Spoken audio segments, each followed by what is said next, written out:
Okay, now after understanding the concept of production, next important topic that we have to study is cost, right? First we have to understand the meaning of this word. What is this word? What does this word mean, cost? Sometimes you might go to a shop and ask, what is the cost of this pen? Someone must have asked. Actually he is asking a wrong question, right? Cost, no seller will tell you the cost, they will tell you the price. So cost is, again you can understand it from the concept of production. See, for production, factors of production are required: land, labor, capital and entrepreneur, right? Now labor will, land, if you hire you have to pay rent, for the labor you have to pay wages or salary, for the capital you have to pay interest, and if you are, when you are the entrepreneur, you will take the share of profit. If you add all of them, it is equal to the cost, right? So cost can be defined as the sum of the payments made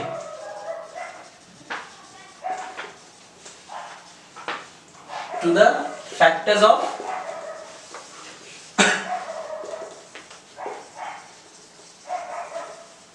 used in the production process, right? Simple definition, it is the sum of the payments made to the factor of production used up in the production process. All these are the keywords of the definition: sum of payments made, factor of production used in the production process, right? Now, or one more thing you have to understand, you often come across the term normal profit in economics. That I am telling you here only so that you don't get confused later on. Very important thing. That normal profit in economics means that your total revenue is equal to the total cost. I hope you can understand the meaning of total revenue. The money which you will receive by selling something. Total cost, how much money you have incurred on that commodity, right? So mathematically the profit is equal to 0. But actually it is having the profit of the entrepreneur. So always remember, in economics, normal profit means where mathematically the profit may be 0, but the entrepreneur will take the share of profit, right? So all these are the cost. Now again I told you that production, concept of production is very important. Again, cost is derived from the same concept. First of all, I can divide cost into implicit and explicit. What these words mean? Just take an example. We wanted to start a restaurant, so we needed land. Suppose we took it on rent.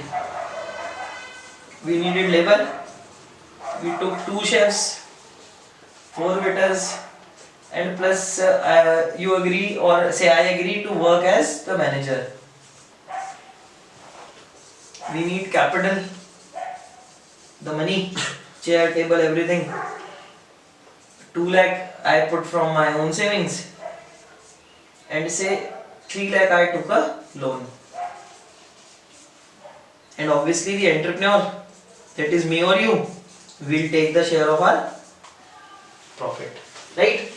So now we can just simply see that among all these factors, some of them I was already having, and some of them I have hired from outside. For example, land I hired from outside. These labor I hired from outside. This loan I took from outside, right? While I am working as the manager, I was owning myself, right? Using myself into the service, and my own saving of 2 lakh, that also I am putting from my side, right? So I am not hiring it from outside. So simply implicit is the cost of the self-owned factors of production, right? If you want to define implicit cost, it is simply the cost of the self-owned assets, self-owned factor of production which you are using in the production process. And always remember, you take their imputed value, imputed or estimated value. Like for example, if I have to take out the estimated value of my service, so I simply see कि भाई how much would I have to pay to a manager if I hire him at my restaurant. Suppose he would have taken the salary of say 15,000 per month. So this is my implicit cost, right? I will not pay it to anyone, but when I calculate, I can put the imputed value of the implicit cost. Explicit cost, it is the cost of the factors which are hired or purchased from outside, used in the production process. Again, I am mentioning two words, hired or purchased. Actually, there are certain factors which can only be hired, which you cannot purchase. For example, the labor, you can only hire it, you cannot purchase it. But a machine you can purchase. So this concept is again very important. A question may be asked from you to, maybe a situation is given to you that like this, a person starts a business, to identify the implicit and explicit cost, giving the reason, or maybe the definitions are asked along with an example, right?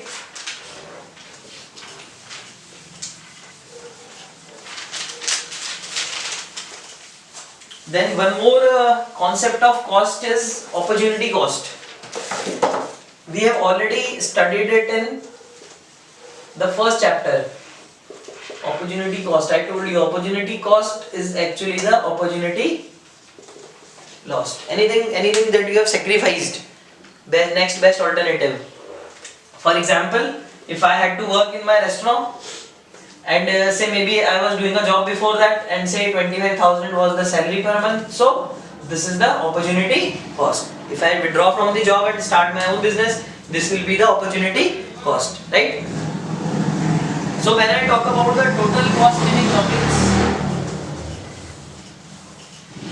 when we say what is the total cost in economics, it is actually the sum of all the three, right? Implicit, explicit and the opportunity cost. Now we will move on to the mathematical versions of the cost, right? Mathematically or practically how we divide cost. We have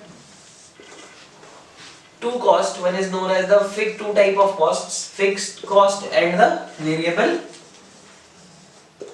cost. It again is answered from the concept of production. Fixed cost is the cost of the fixed factors, and the variable cost is the cost of the variable factors. If you are asked what is fixed cost, you will say it is the cost which is incurred on the fixed factors of production which are used in the production process, while variable cost is the cost incurred on the variable factors used up in the production process. Okay, now when we talk about the characteristic of these costs, again you have to remember that we are studying the short run where fixed factors remain constant.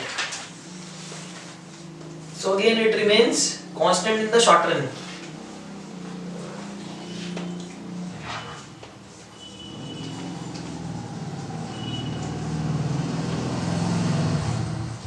And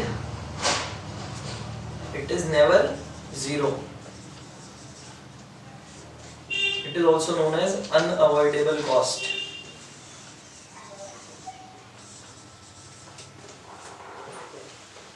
Variable cost, it increases with increase in output, then it can be zero also, and it is avoidable cost.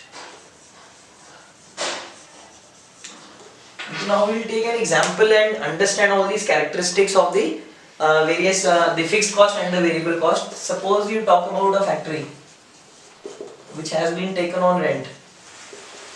So the rent is 30,000 per month, and it hires the labor at the rate of say 200 per day, and produces say 100 units in a day, and say it hires say 50 laborers per day. So now just look at the cost. If you take the 1 day cost of the labor it is 50 into 200, that is 10,000, right? Now suppose the factory works for 20 days in a month, right? So the total cost incurred on labor will be 10,000 into 20, that is 2 lakh.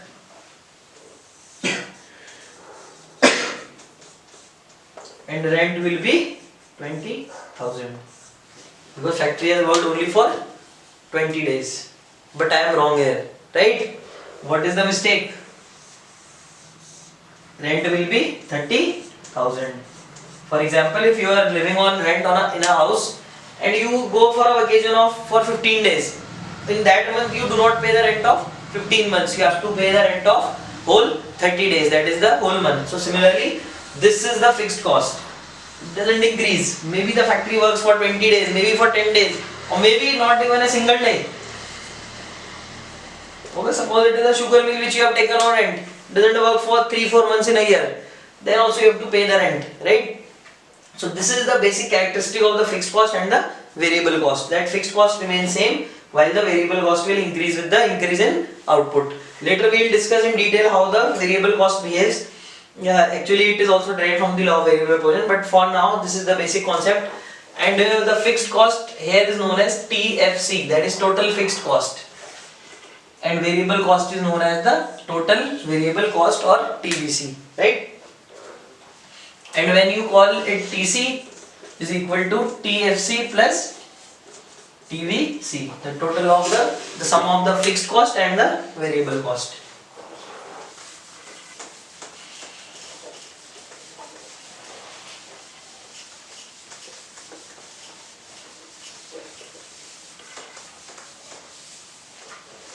Okay, now we will study that how the TFC behaves. The diagrammatic representation of the total fixed cost would be a horizontal straight line.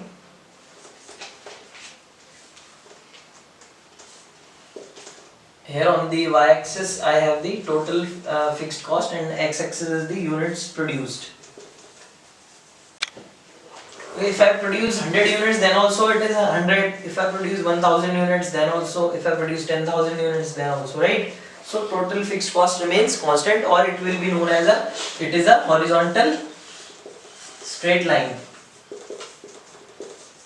You can also call it as a straight line parallel to the x-axis. And why? Because it remains constant in the short term, right? And exists even at the zero level of output, means it can never be zero, like the rent of your factory. Okay, now we have to study the total variable cost. Total variable cost, obviously it is the cost of the labor, so it increases with the increase in output. But see, its behavior is not so simple. It first increases at a decreasing rate.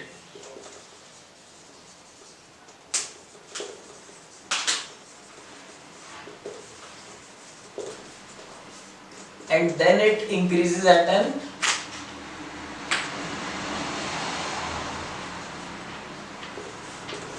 increasing rate. Okay, again you have to just remember the same example which I made in the which I told you in the production first stage and second stage, right? Just recall first stage and second stage. Again I take the same example, say labor is available for 200 per day and you hire the labor like this. Now actually you can better understand it after knowing the meaning of the cost as well. In the first stage what will happen? 10, 12 increase. Maybe this much is enough. In the second one what will happen? It will decrease. Say maybe, right? Now just see, in all the cases I have paid how much? I have paid 800 rupees, right? To the 4 laborer. But when I am in the first stage, again just see, 57 units can be produced. Look here, 27 units can be produced, right?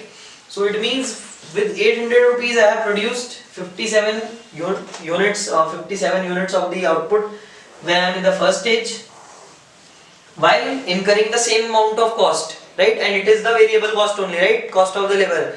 I am able to increase lesser units. So you can look it at the other way around also when you talk for the cost, that in the first stage the cost will increase slowly because for increasing the output less money is to be spent, right? While in the second stage the cost will increase at a increasing rate because more money needs to be spent, right? When you want to increase the production, more money is needed. So when you explain it, you have to explain this if it is asked into the 3 or 4 mark question. Important question, right? Behavior of the TVC. But if it is asked in the 1 mark question, then you simply write it is due to the law of variable proportion. As I told you, this is the basic of this unit. Law of variable proportion continues, right? So you have to remember this explanation is very important. Because later we will see that most of the ABC and all TC curve, they all will be based on the same explanation, right? They all will be like TVC curve. So here it is inverse S-shaped. Remember, it first increases at a decreasing rate. So first it is convex. Again I have the units produced on the x-axis and TVC on the y-axis, divided into 2 parts. First you make a convex curve, then a concave curve. This is your TVC, right? And it is known as, 1 mark question, it is known as inverse S-shaped, right? The reason, 1 mark question reason is law of variable proportion, 3 to 4 marks, the full explanation that more money needs to be spent to increase the output in the second stage, while less money can increase the output in the first stage. Okay, now as we did total variable now after studying about the total variable cost and the total fixed cost, we have to study about the total cost TC. As already stated that TC is the sum of total fixed cost and the total variable cost, right? With help of a schedule we can understand it. Suppose this is the output produced, TFC, TVC and TC.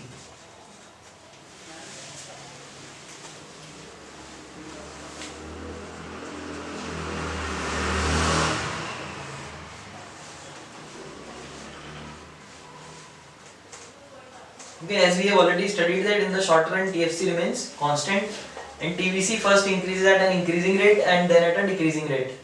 And just remember, like this is 10, then you increase it by 10, next time you increase it by 12.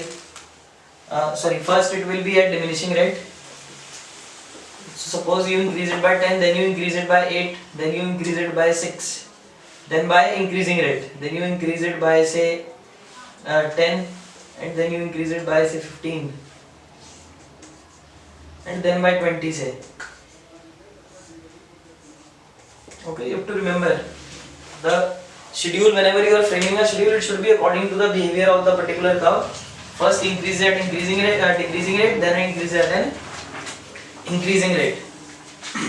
Then TC, sum of these two. So first 20, then 30, then 38, 44, 54, 69 and 89. Right? So same is the behavior of the TC curve. It will first increase at diminishing rate, then it will increase at an increasing rate. Because it has two things, it has the TFC and TVC. TFC remains same, so no effect on the behavior, it would have been a straight line, horizontal straight line. With the TVC it changes the shape, same as TVC. When we draw the diagram, there also we draw them absolutely identical and parallel to one another. Okay, just look at the diagram. The TC curve is the horizontal summation of the TFC curve and the TVC curve. Okay, for TVC I have already told you, divided into 2 parts. First you make it at a convex curve then a concave curve, and when you drive TC it will be just parallel to the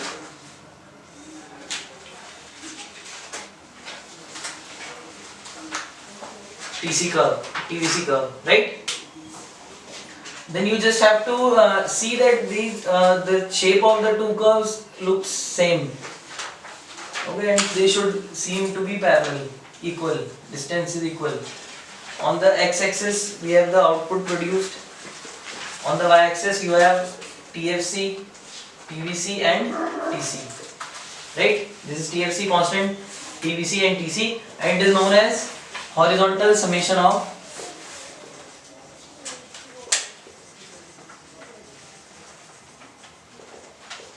TFC and TVC curve. Like numerically we added TFC and TVC, similarly graphically we have added TFC and TVC.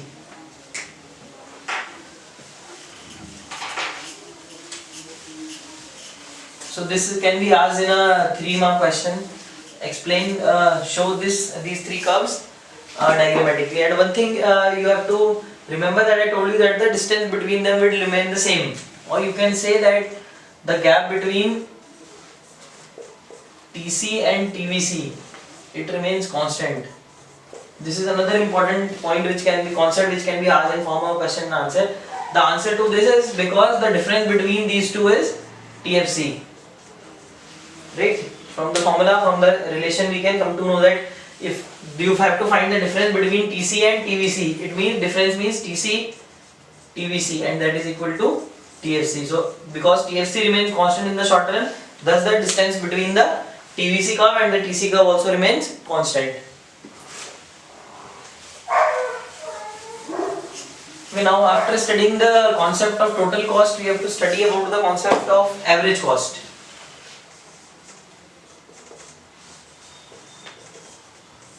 ATC or AC, it is abbreviated average total cost or average cost, right? And it is defined as the cost per unit of output produced, right? Means how much you are paying for making one particular unit, the average of the cost. Suppose you are your total cost is rupees 100 and you are making say 10,000 units of the commodity, so the average cost is 10,000 upon 100, that is 100 rupees per unit, right? This is the meaning of average cost. The formula for average cost will be total cost divided by output, or as I said, it can also be known as the average total cost, ATC or AC, that is TC upon output. Now just see, this TC is again divided into TFC and TVC, total variable cost and total fixed cost. So if you find the total fixed cost per unit, it will be known as average, it will be known as average fixed cost, right? It is the fixed cost incurred on producing per unit of the output. Just in the definition you have to add the word fixed. Similarly, if you divide TVC by output, you will get average variable cost, or it is the variable cost incurred on per unit of the output produced. And if we add AVC and AFC, it will be equal to AC or ATC, right? Here also numerically also you can prove it. Just take quantity as a LCM, it will be TFC plus TVC, so it will be equal to TC upon Q, and TC upon Q is equal to AC.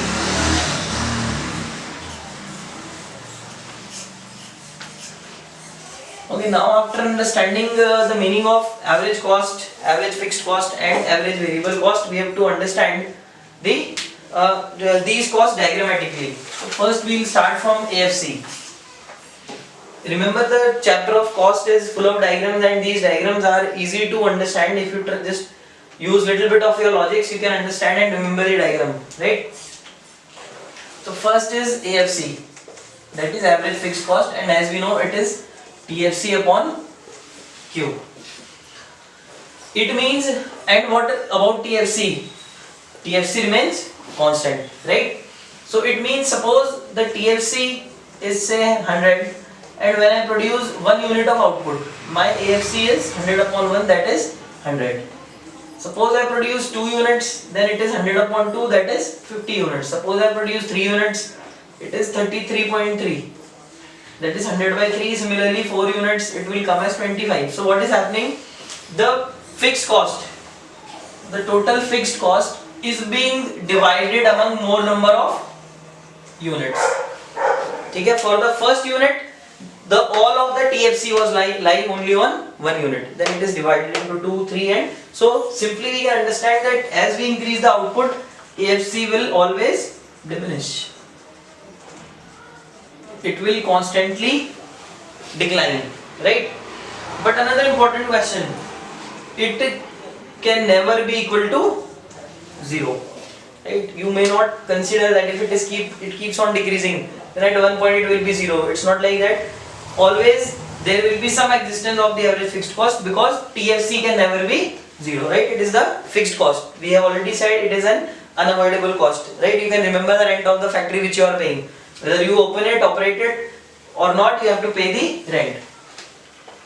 Okay, so now on the same logic we will plot the graph for AFC.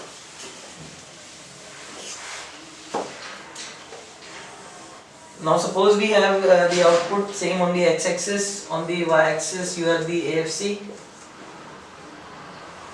So this is your AFC, right? It will constantly decline. The name given to this type of curve is rectangular hyperbola.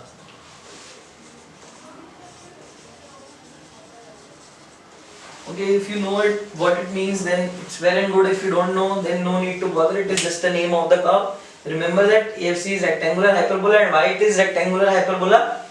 Because in the short run AFC keeps declining. Okay, so that can be answered why it is rectangular hyperbola. The answer to this is because it keeps declining in the short run. You need to mention this if this question is asked. Also, one care is to be taken that it should never touch the x-axis, means it can never be 0. Okay, now after understanding the behavior of AFC, we have to understand the behavior of the AVC curve, the average variable cost curve. Now again remember, average variable cost, it is total variable cost divided by the output, right? It means output is constantly increasing. But remember the behavior of TVC, it first increases at decreasing rate, and then it increases at an increasing rate, right?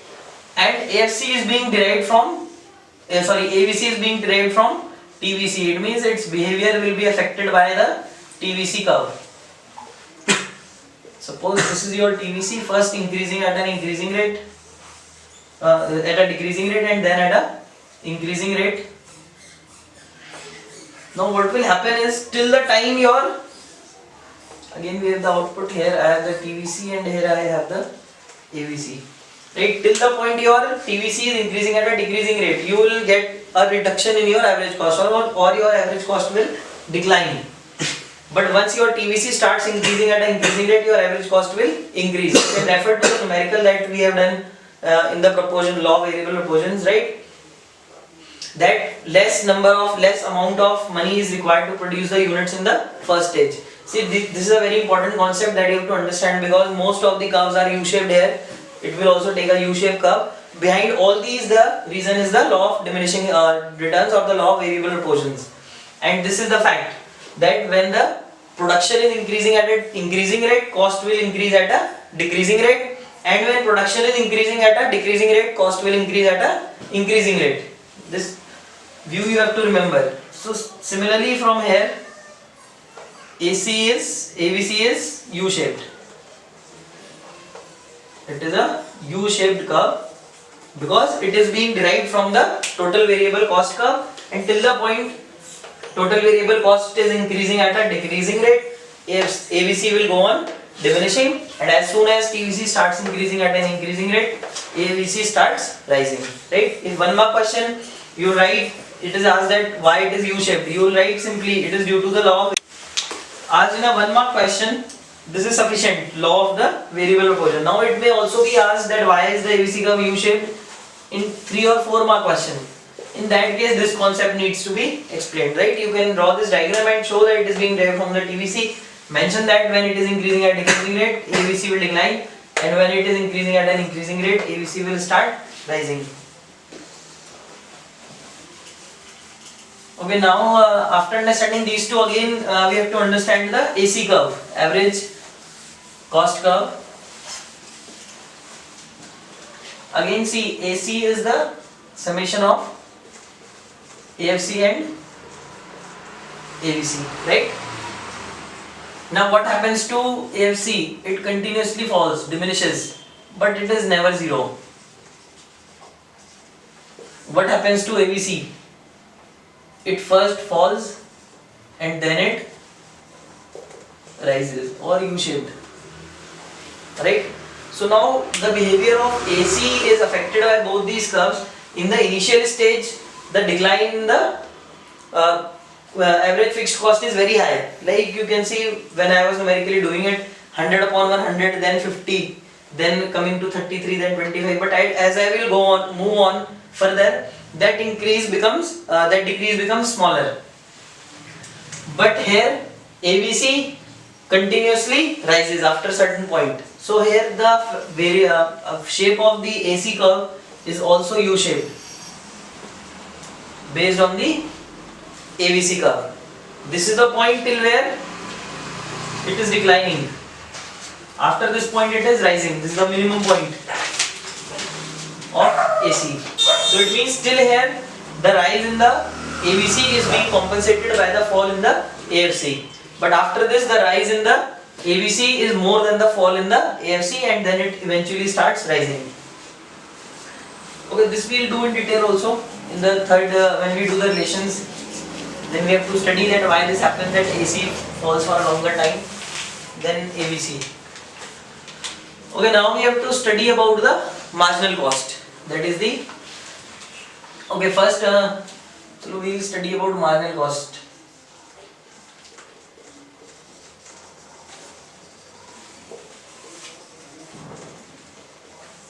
Okay, as we have already done, marginal always means the change in the one variable when you change the other variable by 1 unit. So marginal cost is the change in the total cost, or you can say it is the additional cost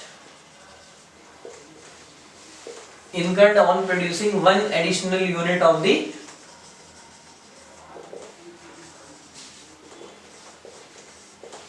output, right? And it is equal to TC at n minus TC at n minus 1, right? Or you can say change in TC upon change in output when output is changed by 1 unit, right? By how much the total cost is changing. Again, see, the behavior of the marginal cost curve will depend on the total cost curve, because it is being derived from the total cost curve. So again it is U-shaped due to the law of variable proportions. But before coming on to the graph, we have to understand one more thing, that the marginal cost is the change in total variable cost only. Means when you are saying additional cost, that is the change in cost, or here I have written the change also, that change will only be in the TVC. Simply you can understand, because TFC is constant, so the change will always be in the TVC. Mathematically it can be proved. See, it can be written that MC at n is equal to TC at n minus TC at n minus 1. So it means that MC at n is equal to TFC plus TVC at n minus TFC plus TVC at n minus 1. What I have done, I have simply broken TC into TFC plus TVC and TFC plus TVC. Now see, in the short run this is same, this is constant, doesn't change. So actually it is the TVC at n minus TVC at n minus 1. This concept also is important, you have to remember. Can be asked in a 3 to 4 mark question also, that marginal cost is the change in the total variable cost only. May be asked in form of true false. So again we can see its behavior is depending on the TVC curve. So again it is U-shaped.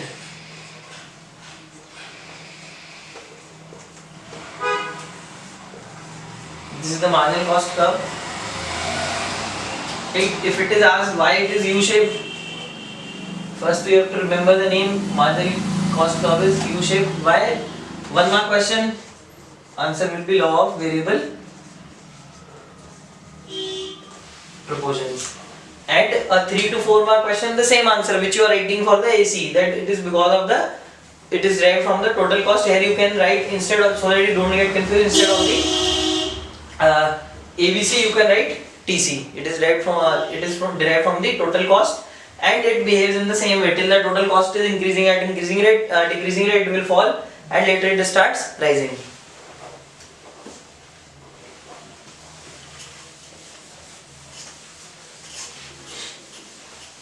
See, now after studying these various curves individually, right, and first you should go through all these curves and you should make sure that you know the individual behavior of these curves, because for understanding the next topic, that is relation between the various curves.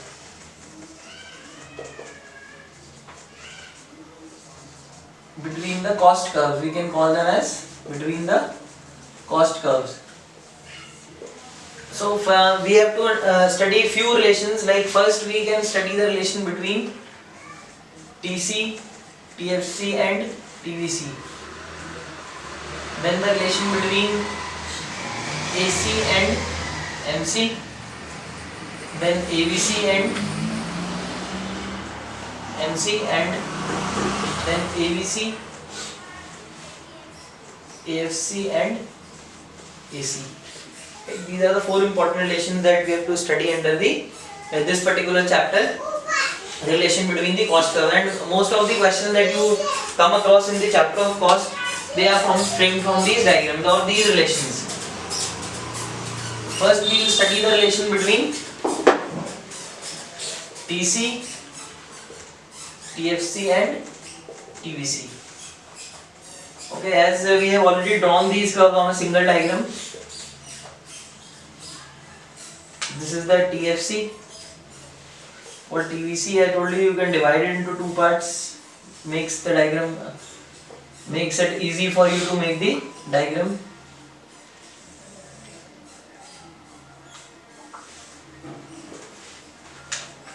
Okay, this is the TC curve.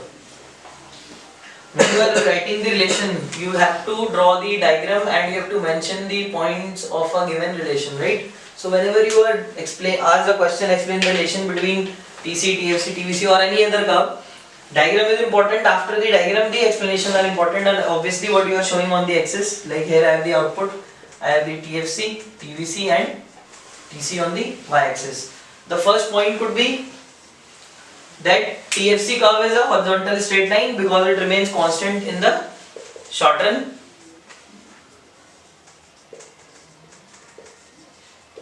The reason being it remains constant in the short run. Second could be TC and TVC are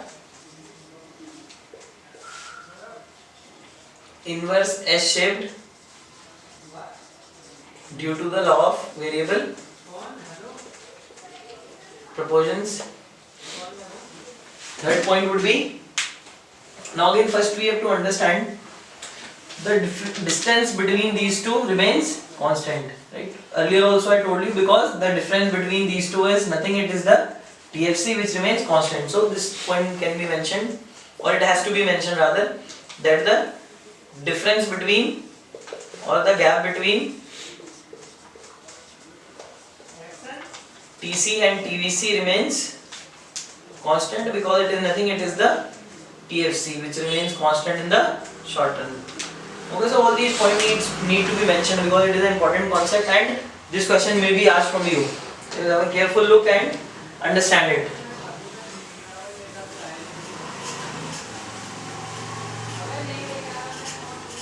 Okay, then next we have to study the relation between AC and MC.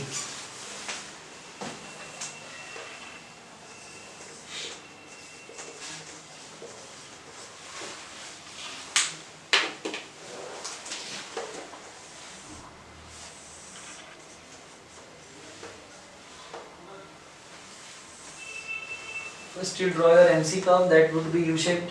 Then you draw the AC curve.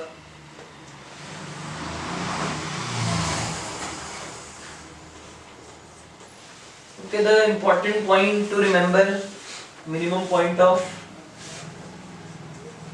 MC,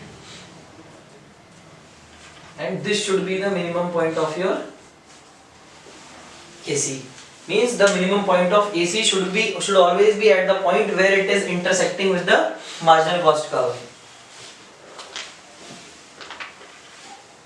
Okay, then when you explain this, obviously you have to mark what you are showing on the various axes. Here I have the output, here I have the AC and MC.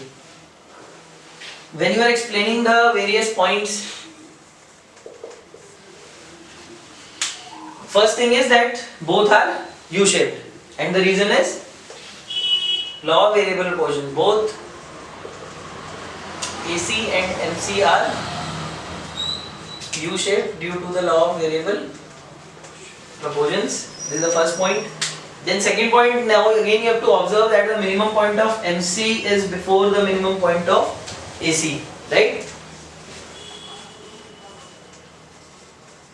Minimum point of MC is before the minimum point of AC, or you can also say that MC starts rising before AC starts rising, right? Now the next 3 points are based on the diagrammatic understanding. You have to understand the diagram. See, you can divide it into 3 phases. First this phase, and then this phase where it is minimum, and then when AC is rising. You can see AC when AC is more than MC, or AC is above MC. When AC is above MC or it is more than MC, then AC always falls, right? When AC is equal to MC at this point, then AC is minimum and it is constant at this particular level. Then fifth is when AC is less than MC, this phase. Now MC is more, it is above AC.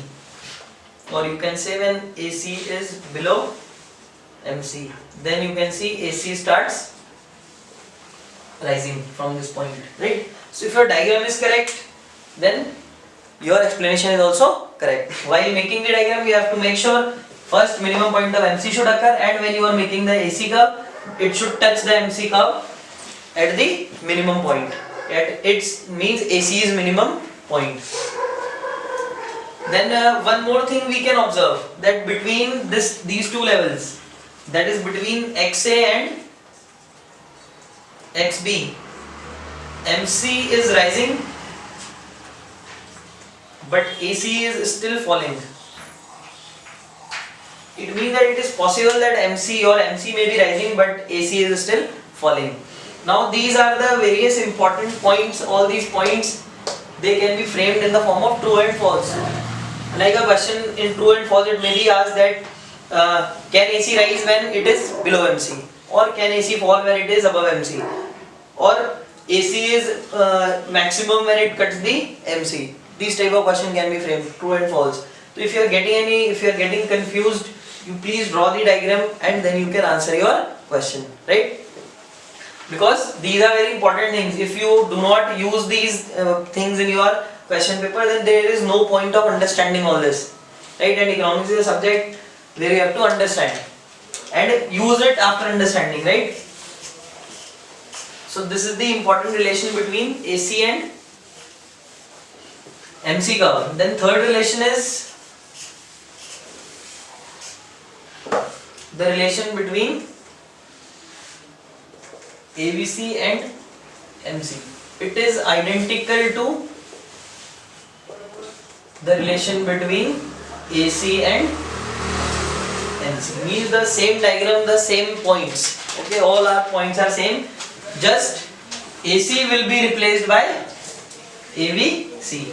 Means if I draw the diagram, it would be identical to the previous diagram. MC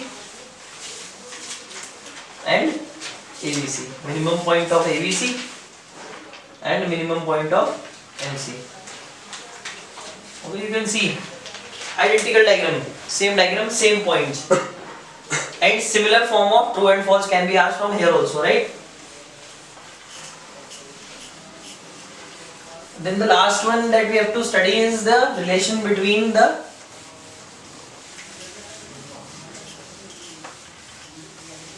AFC, AVC and AC. One is AC, AFC and AC. Again, this one is an important relation. Slightly technical, diagram slightly technical. To pay attention how to draw the diagram. First you mark your AFC. Then you mark your AVC. And then you mark your AC.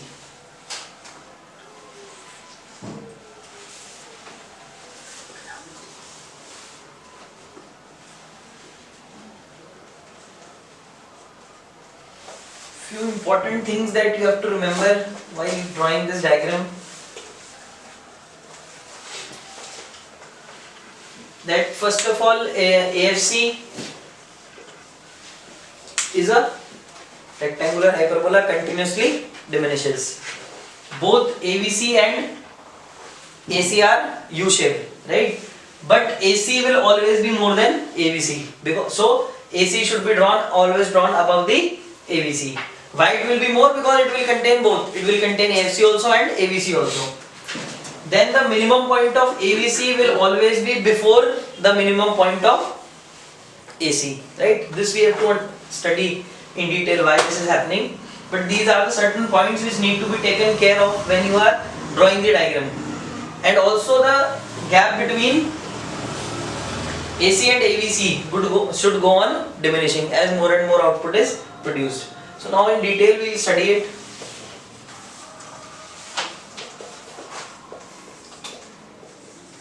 First is the general point, general explanation, that is AFC is a downward sloping curve or a rectangular hyperbola, as we have already done the name,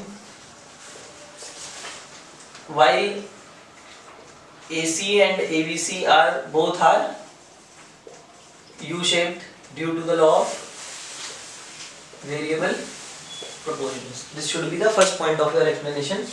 Then second is the minimum point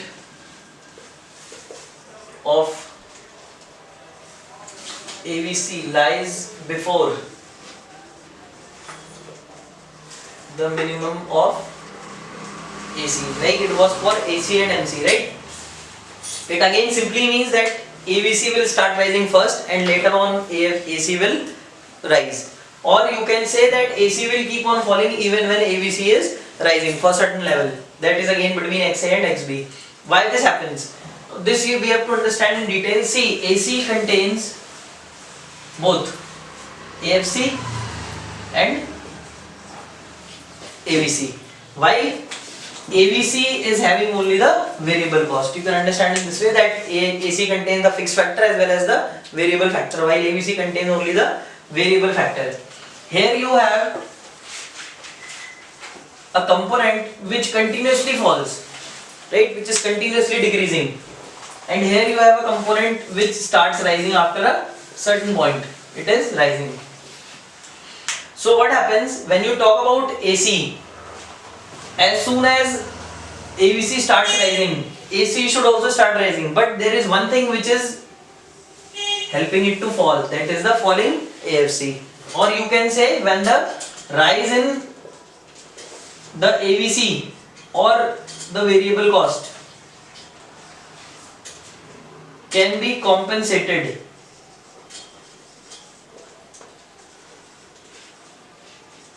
by the fall in AFC. AC will keep on decreasing even when AVC may be rising. Okay, I always tell you that whenever I write something on the board, there is a reason behind writing it. Okay, so this is an important answer. This can also be asked individually in 3 or 4 mark question, that why this happens, the minimum point of ABC lies before the minimum point of AC, or the other way around, ABC starts rising before AC, or any other language may be framed. The logic, the answer should be this, that first of all you can use this, that AC contains both while ABC contains only the rising element. Then you have to explain that till the time the rise in the ABC or the variable cost can be compensated, means can be fulfilled by the fall in the AFC. After that time, till that time AC will keep on falling even when ABC is rising. Later on what will happen, as we have already done, that this fall will go on decreasing while the rise will go on increasing. So after that it cannot compensate after some time. Then the AC starts rising. Very important thing, you have to put stress and understand it. Actually it is simple, don't think much. Understand the concept, apply it. Then next thing is the gap between AC and ABC is constantly decreasing. Remember we studied that why the difference between TC and TVC remains same, because their difference is TFC and it remains constant. Now again the difference between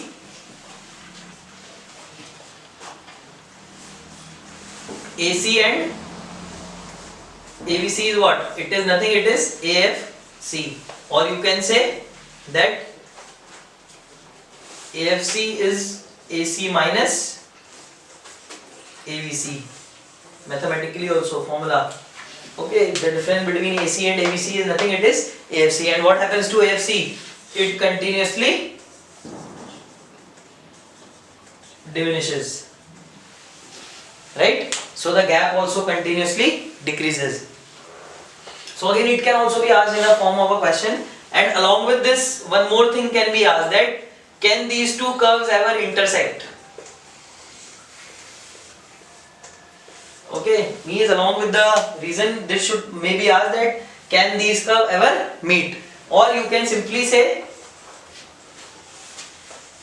ki can AFC be 0, because they can be equal only if AFC is 0, and this is never possible. So these curves can never intersect. When it is asked, then you have to mention that because AFC can never be 0 as it is derived from the TFC, which is never equal to 0. So two important things can be understood by this particular third point.